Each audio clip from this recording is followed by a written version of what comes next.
In June of 1972, a woman appeared in Cedar Sinai Hospital in nothing but a white, blood-covered gown. Now this, in itself, should not be too surprising as people often have accidents nearby and come to the nearest hospital for medical attention, but there were two things that caused people who saw her to vomit and flee in terror. The first, being that she wasn't exactly human. She resembled something close to a mannequin, but had the dexterity and fluidity of a normal human being. Her face was as flawless as a mannequin's, devoid of eyebrows and smeared in makeup. There was a kitten, clamped in her jaw so unnaturally tight that no teeth could be seen, and the blood was still squirting out over her gown and onto the floor. She then pulled it out of her mouth, tossed it aside and collapsed. From the moment she stepped through the entrance to when she was taken to a hospital room and cleaned up before being prepped for sedation, she was completely calm, expressionless and motionless.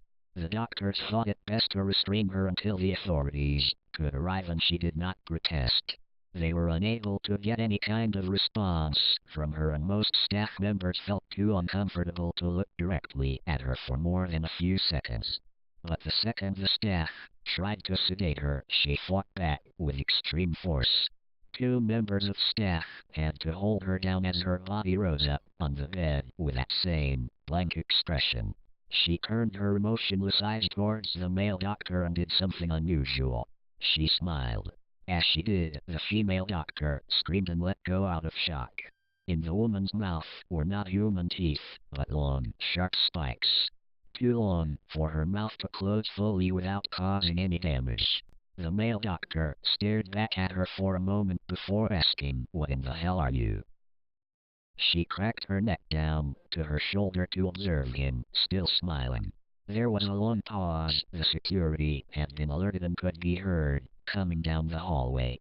As he heard them approach, she darted forward, sinking her teeth into the front of his throat, ripping out his jugular and letting him fall to the floor, gasping for air as he choked on his own blood. She stood up and leaned over him, her face coming dangerously close to his as the life faded from his eyes. She leaned closer and whispered in his ear, "I am God." The doctor's eyes filled with fear as he watched her calmly walk away to greet the security men. His last sight would be watching her feast on them one by one. The female doctor who survived the incident named her the Expressionless. There was never a sighting of her again.